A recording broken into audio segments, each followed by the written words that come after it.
Good evening all of you. कैसे हैं आप लोग? सीख रहे हो, समझ रहे हो, आगे बढ़ रहे हो। आज बहुत इंपॉर्टेंट वीडियो है सर। आज बात करने वाला हूं दो बहुत ही अच्छे स्टॉक्स की जहां पे हो रहा है अगेन अ गुड ब्रेकआउट। और एक स्टॉक ऐसा है जिसके अंदर भाई बहुत ही शानदार ब्रेकआउट हो रहा है जो 10 साल का ब्रेकआउट है। ठीक है, तो आज का वीडियो बिल्कुल भी मिस नहीं होना चाहिए, बिल्कुल भी स्किप मत करना। आपको प्राइस सेक्शन प्लस डेटा दोनों को अच्छे से दिखाऊंगा। यानी कि हम क्या देखने वाले हैं, पहले देखेंगे फंडामेंटल एनालिसिस कि भाई कंपनी के फंडामेंटल्स कैसे हैं, उसके बाद देखेंगे प्राइस सेक्शन की कंपनी का प्राइस सेक्शन कैसा है। बहुत इंपॉर्टेंट वीडियो है सर। ठीक है, तो इसको बिल्कुल भी मिस मत करना, बिल्कुल भी स्किप मत करना। आप नए हो इस चैनल पे, चैनल को सब्सक्राइब कर दो। कल बहुत इंपॉर्टेंट वीडियो डाली थी, how to read the charts, chart को कैसे पढ़ते हैं, उसका पार्ट 2 कल डाला था। आपने नहीं देखा अभी तक, जाके उसको जरूर विजिट करना। ठीक है सर, अब आते हैं सर बहुत ही इंपॉर्टेंट सेशन पे। नंबर 1 हमारा आज का जो स्टॉक है वो है सीएट लिमिटेड। ठीक है, ये है सीएट लिमिटेड और इसका फंडामेंटल मैं आपको समझाने वाला हूँ। पहले उससे पहले आपने चैनल नहीं सब्सक्राइब किया हुआ, सबसे पहले आप चैनल को सब्सक्राइब कर दो भाई। ठीक है, चैनल को सब्सक्राइब कर दोगे तो क्या होगा, मुझे मोटिवेशन मिलेगा कि हाँ ये लोग जो हैं इस वीडियो को देखते हैं। ठीक है, चैनल को सब्सक्राइब कर दो और बेल आइकन दबा देना, वीडियो को भी लाइक कर देना। शुरू करते हैं आज के सेशन। ठीक है सर, अब यहाँ पे आज बात करने वाला हूँ सर ये सीएट की। ठीक है, सीएट पे सबसे पहले हम वीकली एनालिसिस करेंगे, बहुत अच्छे से दिखाऊंगा आज तुम्हें कि क्या हो रहा है यहाँ पर। उससे पहले हम इसका स्क्रीन पे आके देख लेते हैं सर फंडामेंटल्स कैसे हैं कंपनी के। ठीक है, तो यहाँ पे आए हैं हम सीएट लिमिटेड, कंपनी के फंडामेंटल्स देखें सर। कंपनी जो है आपका वन ऑफ द लार्जेस्ट, ठीक है सर, समझो पहले इसको क्या कह रहा है। 1958 में क्या हुआ था, स्टेबल हुई थी, उसके बाद one of the largest tyre manufacturer है। ठीक है, अब इसको मैं पूरा पढ़ूंगा तो आप लोगों का टाइम वेस्ट होगा। आप जाके यहाँ पे थोड़ा इसके बारे में जरूर पढ़ना ताकि आपको मोटा मोटा आइडिया हो जाए कि कंपनी करती क्या है। तो बेसिकली ये क्या है, ये टायर मैन्युफैक्चर करती है। इसका मार्केट कैप देखोगे 12,000 करोड़ का है सर। बहुत बड़ी या बहुत छोटी कंपनी नहीं है, देखा जाए तो मिड साइज की कंपनी दिख रही है। करंट प्राइस 3000 रुपीज़ का है, हाई इसका 3033, लो 2000 का है। उसके बाद डिविडेंड दे रही है 1% का, तो बहुत अच्छी बात है। देखो डिविडेंड दे रही है कंपनी 1% का दे रही है, इट्स गुड। फेस वैल्यू देखी जाए 10 की है। डेट कंपनी पे 0.4% है तो सही, डेट तो है सर। ठीक है, लेकिन कुछ ज़्यादा नहीं है, तो ये it can be bearable. Okay, उसके बाद प्रॉफिट ग्रोथ देखें तो 101%, 101% की क्या है आपकी प्रॉफिट ग्रोथ। बहुत अच्छी प्रॉफिट ग्रोथ है भाई, इसको मैं नज़रअंदाज नहीं कर सकता। बुक वैल्यू देखोगे सर तो अपनी बुक वैल्यू से ये 3 टाइम्स पे, ठीक है ध्यान रखना, 3 टाइम्स पे ट्रेड करा, तो हल्का सा ओवर वैल्यू दिख रहा है यहाँ से। ROC 20.4% की है भाई, बहुत अच्छी ROC है, बहुत अच्छी ROC है। मतलब 20% के आसपास जो भी ROC होती है आई विल अप्रिशिएट कि हाँ भाई ये जो ROC है अच्छी है ना। ROE जो है रिटर्न ऑन इक्विटी 18.1% की है। प्रोमोटर्स के पास होल्डिंग 47.2% और प्लेजिंग जो है बिल्कुल नहीं हो रखा। इंडस्ट्री का पी और स्टॉक का पी देखेंगे तो इंडस्ट्री के पी से ऑलमोस्ट आधा चल रहा है ये, तो यहाँ से स्टॉक दिख रहा है ओवर वैल्यू नहीं है। EPS भी 161 का है, तो अच्छा है। ठीक है, तो यहाँ पे आप पॉजिटिव पॉइंट देखेंगे तो पॉजिटिव पॉइंट कौन कौन से हैं सर? पॉजिटिव है ये डिविडेंड दे रही है, लगातार दे रही है अच्छे से, प्रॉफिट की ग्रोथ बहुत शानदार है, प्लेजिंग बिल्कुल नहीं हो रखी, return on capital employed, return on equity दोनों ही बहुत अच्छे हैं आपके पास। EPS भी बहुत शानदार है, इंडस्ट्री का पी भी लो दिख रहा है यहाँ पे हमें।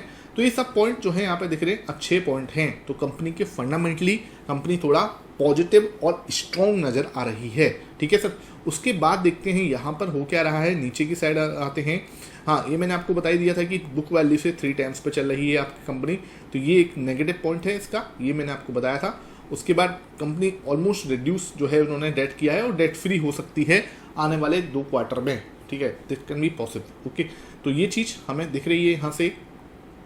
उसके बाद अगर मैं स्टॉक का पी देखूं तो मीडियन है वो है सर 34 के आसपास, 33.36, जिसमें 17.89 है, मतलब ऑलमोस्ट ही लोएस्ट है अपने इंडस्ट्री में। जो टायर इंडस्ट्री है सर, MRF है, अपोलो टायर्स है, JK टायर्स हैं, इन सब में बालकृष्ण इंडस्ट्रीज़ है, ये आप देखोगे तो इन सब के अंदर लोएस्ट लेवल पे पी पे चल रही है। तो ये बहुत पॉजिटिव चीज़ है कि इसका लोएस्ट पी है, मतलब कि अगर पी भी बढ़ेगा तब भी प्राइस बहुत आराम से ग्रो कर सकती है, क्योंकि हाई जो पी जो बहुत ज़्यादा हाई होते हैं वहाँ से थोड़ा सा एक स्लिपेज या मार्केट नीचे आने की चांसेस रहते हैं। प्रॉफिट अगर देखें कंपनी का तो प्रॉफिट जो है मेरे भाई वो 2019 में 251 था और 230 2020 में 230 करोड़। तो यहाँ पे आप देख पा रहे हो कि ज़्यादा बड़ा ड्रॉप नहीं आया था। ठीक है, मतलब अगर देखो 2018 में 233 करोड़ था, तो ज़्यादा बड़ा ड्रॉप हमें कोविड के टाइम पर नहीं दिखा था, वहाँ से कंपनी ऑलमोस्ट 3 टाइम्स हो चुकी है। ठीक ठीक है। वहाँ से आप देख पा रहे हो तो ऑलमोस्ट कंपनी 3 टाइम्स हो चुकी है लास्ट 2 ईयर्स में। बहुत अच्छा परफॉर्मेंस है, 2024 मार्च में भी अच्छा परफॉर्मेंस था और ये आज जो अभी जो टाइम चला उसमें भी बहुत अच्छा परफॉर्मेंस दिख रहा है, ठीक है। तो बहुत अच्छा है यार, देखो तो ऑल टाइम हाई पे है, प्रॉफिट्स देखोगे यहाँ पे ऑल टाइम हाई प्रॉफिट्स हैं, ठीक है। ये देख लो आज तक इतने प्रॉफिट्स कभी नहीं हुए कंपनी को जो इस साल हो रहे हैं, तो it's all time high profits, तो ये बहुत अच्छी बात है कहीं ना कहीं। तो कंपनी के अंदर ऑपरेटिंग मार्जिन भी अच्छा है, कहीं भी मतलब इतना कुछ दिक्कत नहीं कंपनी के अंदर कि हाँ भाई कंपनी ऐसे कुछ मतलब बिल्कुल ही वो हो रहा है। इंटरेस्ट जो है वो बढ़ रहा है हल्का हल्का सा, लेकिन लोन जो है ये बहुत जल्दी पे कर सकते हैं, ठीक है। तो ठीक है यार, यहाँ पे ऐसा कुछ भी इतना नेगेटिव मुझे नहीं नज़र आ रहा, ओके। अगर मैं इसका एफआई और डीएस का होल्डिंग अगर मैं देखने जा रहा हूँ तो एफआई डीएस की होल्डिंग अगर देखें तो यहाँ पर इन्होंने हल्की से अपनी होल्डिंग जो है डिक्रीज़ की है। लास्ट ईयर से देखा जाए तो अपने होल्डिंग्स जो है वो थोड़ा डिक्रीज़ करते हुए नजर आए हैं एफआईएस, लेकिन फिर भी अच्छी खासी होल्डिंग है भाई। 18.76 की होल्डिंग बहुत तगड़ी होती है, कुछ कम नहीं है भाई ये, ठीक है।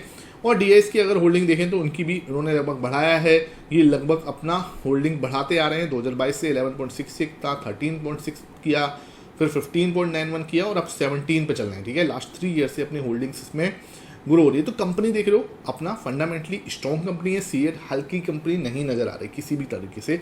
मार्केट कैप स्मॉल है, पी जो है अंडर वैल्यू दिख रहा है, डेट कंपनी पे बहुत कम है तो सही लेकिन कम है, ठीक है। और यहाँ पर एफआईडीएस का जो है फ्लो भी अच्छा है, मतलब ऐसा नहीं है कि कम है। अब आते हैं प्राइस एक्शन क्या बना है। तो प्राइस एक्शन अगर मैं थोड़ा जूम करके आपको दिखाने की कोशिश करता हूँ तो यहाँ पे आप बहुत प्यारा एक हेड एंड शोल्डर नज़र आ सकता है, ठीक है सर। यहाँ पे आप देख पा रहे होगे तो ये इसका एक क्लीन ब्रेकआउट आ सकता है और यहाँ पर आप देख पा रहे होगे ये एक प्यारा सा शोल्डर है जो कि लेफ्ट का है। This is your head, this is your right shoulder, ठीक है सर। यहाँ से जैसे ही ब्रेकआउट आता है we can see a good move, ठीक है। हम इसके अंदर एक अच्छा मूव देख सकते हैं अगर यहाँ से एक ब्रेकआउट नज़र आता है तो, ठीक है। ब्रेकआउट हुआ तो एक बड़ा मूव हम एक्सपेक्ट कर सकते हैं इसके अंदर। यहाँ पे देखो अच्छा खासा प्राइस एक्शन बना हुआ है और मैं बार बार आपको बोल रहा हूँ कि प्राइस एक्शन के बेस पे ही स्टॉक मूव होता है और इसमें अच्छा प्राइस एक्शन बना हुआ है। इसके बाद अगर यहाँ पे आप देखोगे तो यहाँ पर आपका ये जो है इसको यहाँ से हटा देते हैं और ये क्या है कप पैटर्न भी पूरा कर रहा है। यहाँ से कप स्टार्ट हुआ था 2024 में और इस कप को ये कंप्लीट कर रहा है यहाँ पे आके, ठीक है। तो अब देखो क्या हो सकता है, ये चीज़ देखने की कोशिश करते हैं क्या हो सकता है। दिस कैन भी देखो यहाँ पर एक आपका हैंडल पैटर्न भी बन जाए यूँ करके। अगर ये हैंडल पैटर्न बनाता है this can be also possible कि मार्केट यहाँ पे थोड़ा सा टाइम स्पेंड करके फिर ब्रेकआउट दे, तो मैं उसके लिए बिल्कुल रेडी हूँ। और यहाँ पे एक बड़ा ब्रेकआउट आए तो I am ready for the move, ठीक है। यहाँ पे एक पॉसिबिलिटी क्या है कि ये एक हैंडल का पैटर्न बनाता हुआ नजर आ सकता है, ठीक है। दूसरी चीज़ क्या हो सकती है, हैंडल ना बने यहाँ पे एक फ्लैग पैटर्न बन जाए। फ्लैग पैटर्न मतलब मार्केट थोड़ा सा नीचे आए ऊपर आए यूँ करके और फिर घूमे, तो मतलब क्या है इस ऐसे ये फ्लैग पैटर्न बनाए उसके बाद नीचे। क्योंकि देखो क्या हुआ है यहाँ से ये जो लेवल है ना आप देख पा रहे हो, इसको मैं थोड़ा साइड कर देता हूँ। 2500 से ये एकदम से शार्प मूव करके ऊपर गया है, ठीक है। तो ऑलमोस्ट 500 पॉइंट का मूवमेंट इसने एक झटके में दिया है अगस्त से, ठीक है। अगस्त से एकदम बहुत शार्प मूव इसके अंदर रहा है। तो अगर ये थोड़ा सा रेस्ट कर लेता है और यहाँ पे एक हैंडल बना देता है या फ्लैग पैटर्न बना के थोड़ा सा नीचे आके फिर ब्रेकआउट देता है तो एक मजबूती वाला ब्रेकआउट या सस्टेन करने वाला ब्रेकआउट जो है वो माना जाएगा और उसके ऊपर मैं भी थोड़ा भरोसा कर पाऊंगा। और अगर आप देख पा रहे हो कि तो उसने यहाँ पे थोड़ा टाइम स्पेंड किया है। फिर रेड कैंडल, देखो डर तब होता है जब पूरा ही ग्रीन ग्रीन कैंडल होती है। मैंने आपको बहुत सारे स्टॉक दिखाए हैं जहाँ पे बिल्कुल ग्रीन ग्रीन कैंडल की ग्रीन बनाया, फिर दूसरी तीसरी चौथी ग्रीन बना के फिर ये नीचे की साइड आके फिर ब्रेकआउट दे देता है। तो ये चीज़ ना थोड़ा सा डर लगता है, बिकॉज क्या है कि ज़्यादा देर सस्टेन नहीं कर पाएगा वो, है ना।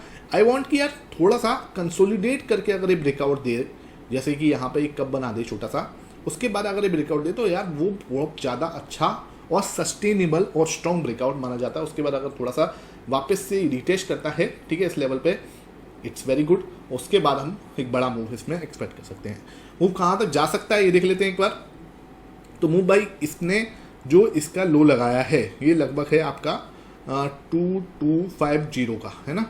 और हाई क्या है सर, यहाँ पे हाई है सर 3000 का। तो ऑलमोस्ट ये लगभग 800 पॉइंट है ब्रेकआउट आता है तो आई एम एक्सपेक्टिंग ये यहाँ से 3800 तक आने वाले समय पे जा सकता है।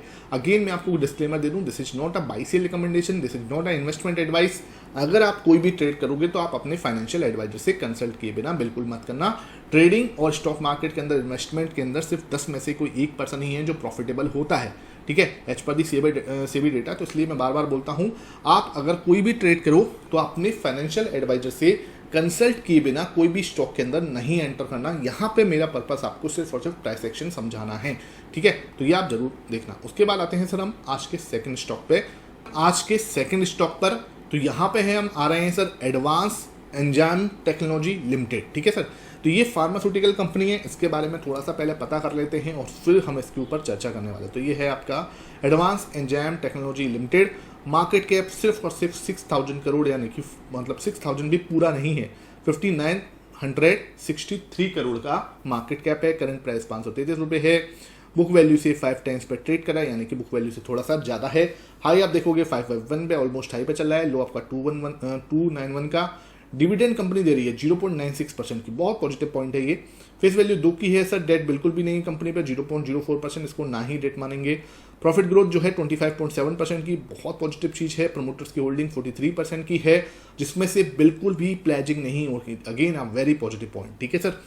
ROC देखेंगे, रिटर्न ऑन कैपिटल एम्प्लॉय 15.2%, मतलब भाई मजा मान दिया, ठीक है सर। ROE देखेंगे 11.2% का, ये भी बहुत अच्छा है। आपका स्टॉक का P 40.2 का है, जो कि क्या है दिख रहा है आपको क्लियरली, हल्का सा क्या बराबर ही है, देखो 40.2 है, 40.2 है, तो इंडस्ट्री पी के बिल्कुल इक्वल है, ठीक है। EPS देखेंगे 12.4 का है, तो EPS हल्का सा कम दिख रहा है मुझे, बाकी यार परफेक्ट है। स्टॉक बहुत अच्छा दिख रहा है, यहाँ से फंडामेंटली दिख रहा है कि कंपनी के अंदर डेट नहीं है। हम देखते क्या क्या है, सिर्फ कंपनी के ऊपर डेट नहीं होना चाहिए, प्लेजिंग नहीं होनी चाहिए, डिविडेंड देनी चाहिए, बुक वैल्यू से थोड़ा सही हो तो ज़्यादा अच्छा है, लेकिन ये 5 टाइम पे ट्रेड करा तो ये छोटा सा नेगेटिव पॉइंट है। बाकी यार आई थिंक बहुत सही कंपनी दिख रही है, कोई ऐसा दिक्कत नहीं है, ठीक है। उसके बाद आपको दिखाऊं मैं, एंजाइम्स बनाती है एक तरह से, ये फार्मास्यूटिकल कंपनी है। उसके बाद चलते हैं थोड़ा सा नीचे क्या हो रहा है इसका, तो ये देखते हैं। बाकी कंपनी डेट फ्री है।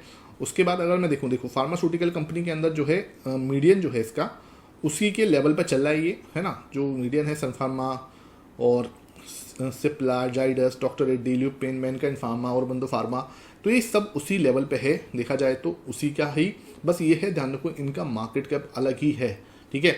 दे आर जाइंट कंपनी, ठीक है, जाइंट है ये अपनी इंडस्ट्री के, और ये बहुत छोटी सी कंपनी है, ठीक है।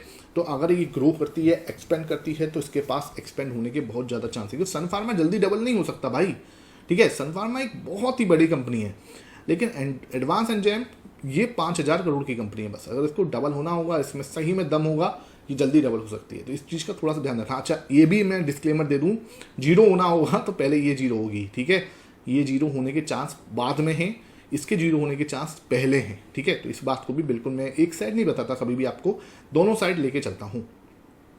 प्रॉफिट्स अब देखोगे तो प्रॉफिट्स मेरे भाई अगेन ऑल टाइम हाई पे हैं, देख लो सर, 143 करोड़ कब हुआ था लास्ट बार, ठीक है। तो प्रॉफिट्स ऑल टाइम हाई पे, सेल्स देखोगे ऑल टाइम हाई, ठीक है, सेल्स आपकी ऑल टाइम हाई पे हैं, प्रॉफिट्स ऑल टाइम हाई पे हैं, everything is doing good, company बहुत अच्छा कर रही है। ओपीएम जो है इसके, ऑपरेटिंग प्रॉफिट्स, ऑपरेटिंग मार्जिन, ये भी बहुत अच्छे हैं, 34% का मार्जिन, ऑपरेटिंग मार्जिन, तो एवरीथिंग इज गुड, ठीक है। कंपनी जो है अच्छा दिख रही है। हाँ, कुछ ईयर से यहाँ से आप देखोगे तो प्रॉफिट जो है वो एक जगह पे जाके रुक गया है, 133 करोड़, मतलब यहाँ से कम प्रॉफिट जो है मतलब डबल नहीं हुआ है ना, एकदम से बढ़ा नहीं है, तो ये थोड़ा सा एक नेगेटिव पॉइंट दिख रहा है मुझे, नो डाउट। यहाँ से ये चीज़ मुझे थोड़ी नेगेटिव दिख रही है कि प्रॉफिट थोड़ा बढ़ना चाहिए था, लेकिन प्रॉफिट ज़्यादा बड़ा नहीं है, ठीक है। तो ये थोड़ा सा अगर बढ़ता है तो एक अच्छी बात है, बाकी ऑल टाइम हाई पे ही है प्रॉफिट्स, तो अच्छी बात है यहाँ तक। अगर मैं इसका FISGS का ग्राफ देखता हूँ तो मेरे भाई FISGS की भी अच्छी होल्डिंग है, इनके पास पहले प्रोमोटर्स देखें, प्रोमोटर्स भी अच्छे खासे हैं, 43% की। देखो मैं आइडियली बोलता हूँ 55% से ऊपर है तो ज़्यादा अच्छा है, लेकिन यहाँ पर 43% भी सही है, ठीक है। पहले 55 ही थे, लेकिन इन्होंने थोड़ा सेल ऑफ किया है। अगर मैं देखूँगी वो FIS ने, ये नेगेटिव पॉइंट दिख रहा है, FIS ने बहुत ज़्यादा काट दिया अचानक से, ठीक है, 12% रह गई जो 23 थी, तो यहाँ पर एक नेगेटिव पॉइंट, बिल्कुल क्लियर नेगेटिव पॉइंट दिख रहा है कि FIS ने हल्का सा बेचा है। उसके बात करूँ यहाँ पर DS ने यहाँ पे अपना स्टिक बढ़ाया है, 8% कर दिया है, ठीक है। तो यहाँ पे एक पॉजिटिव एक नेगेटिव पॉइंट दिख रहा है कि DS ने अपनी होल्डिंग बढ़ाई है, जबकि एफआईएस ने होल्डिंग जो है खत्म कर दी है। अब यहाँ पे एडवांस इंडियन पे मैं लेके आता हूँ आपको, तो ये यहाँ से एक चीज़ देखने को मिल रही है कि बहुत क्लियर 2017 से 16 का ब्रेकआउट है। यहाँ से कंप्लीट एक अपना जो इसका टाइम था इसने बताया है, उसके नीचे ऑलमोस्ट अपना 8-10 ईयर्स बिताए हैं, 8-9 ईयर्स।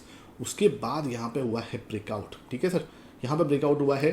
तो ये जो लो था, आई एम एक्सपेक्टिंग कि ये जो लो था इसको 150 मान लेता हूँ एक बार को, और ये आपका 450 का है मान के चलते हैं, तो 300 पॉइंट का मूवमेंट आई एम एक्सपेक्टिंग इसमें ऐड कर दूँ तो मैं, ठीक है सर। ये मतलब अच्छा मूवमेंट हम इसके अंदर एक्सपेक्ट कर सकते हैं, और स्टॉक जो है आने वाले समय में 750 के ऊपर जाके खड़ा हो सकता है। मैं नहीं कह रहा कल चला जाएगा, बिल्कुल भी नहीं, ठीक है, बिल्कुल भी नहीं, लेकिन आप इसके अंदर अपना फोकस जरूर रखना, अपनी वॉच लिस्ट पे जरूर रखना, अपने एनालिसिस में जरूर रखना। अच्छा खासा ब्रेकआउट हुआ है यहाँ पे, ठीक है, तो ये आपके वॉच लिस्ट में जरूर होना चाहिए। यहाँ पे इसने एक बार 2021 में भी ट्राई किया था ब्रेकआउट देने की, देखो बिल्कुल क्लियर, लेकिन अगेन इस नीचे आके वापस इसने ट्राई किया, ठीक है। तो ये अच्छा ब्रेकआउट दिया है, इसको हम अपने वॉच लिस्ट में जरूर रख सकते हैं। यहाँ से सीधा भागा है, ये अगर नीचे की साइड आता है और रिटेस्ट करता है, that can be a good opportunity, ठीक है। उसके बाद हम ऊपर की साइड एक्सपेक्ट कर सकते हैं। होप आज का सेशन अच्छा लगा हो। अगेन डिस्क्लेमर, कुछ भी इन्वेस्टमेंट एडवाइस या आपको बाई से रिकमेंडेशन नहीं है। अगर आप कोई भी बात, कोई भी चीज़, कोई भी स्टॉक खरीदोगे तो आप अपने फाइनेंशियल एडवाइजर से कंसल्ट जरूर कर लेना। Thank you for watching this video.